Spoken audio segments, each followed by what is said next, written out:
তো আমি না ডাকলে আপনারা ওখানে ভিড় করে আমাদের কাজকে ব্যাঘাত ঘটাবেন না।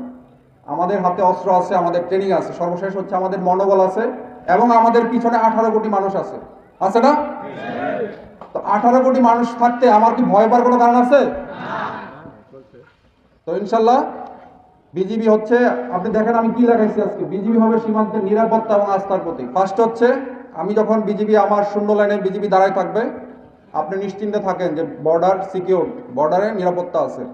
আর আস্থা হচ্ছে, আমরা যে কোনো কাজে আপনি আমাকে আমার সাহায্য সহযোগিতা পাবেন, হোক সীমান্ত সম্পর্কিত, হোক অন্য যে কোনো সম্পর্কিত, বিজিবিকে আপনার পাশে পাবেন।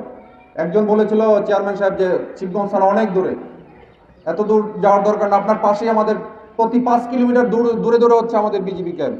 আমাদের বোলাহাট সহ আমাদের প্রায় 19টা ক্যাম্প আছে বিভিন্ন জায়গায়। সো প্রতিটা জায়গায় এই সীমান্তবর্তী জেলায় আমাদের ক্যাম্প আছে। সুতরাং আপনাদের যে কোনো প্রয়োজনে বিজিবিকে আপনারা সাথে পাবেন, পাশে পাবেন, আমি সেই আশ্বাস দিচ্ছি। সর্বশেষ হচ্ছে, আমার পক্ষ থেকে আমি আসলে সবাইকে ধন্যবাদ দিতে চাই। আমি কাউকে কখনোই গালিও দিব না, আমার কারোর প্রতি মন খারাপ নাই। আমি ধন্যবাদ দিতে চাই আমাদের এই পুলিশ প্রশাসনকে।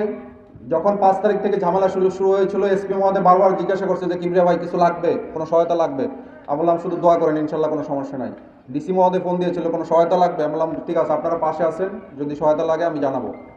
আর সর্বশেষ আমি ধন্যবাদ দিতে চাই এই চৌকা এবং কিরণগঞ্জ গ্রামবাসীর প্রতি। আপনারা বিজিবির সাথে ছিলেন, পাশে ছিলেন, এই জন্য আমার অন্তঃস্থল থেকে আমি সবাইকে ধন্যবাদ দিতে চাই।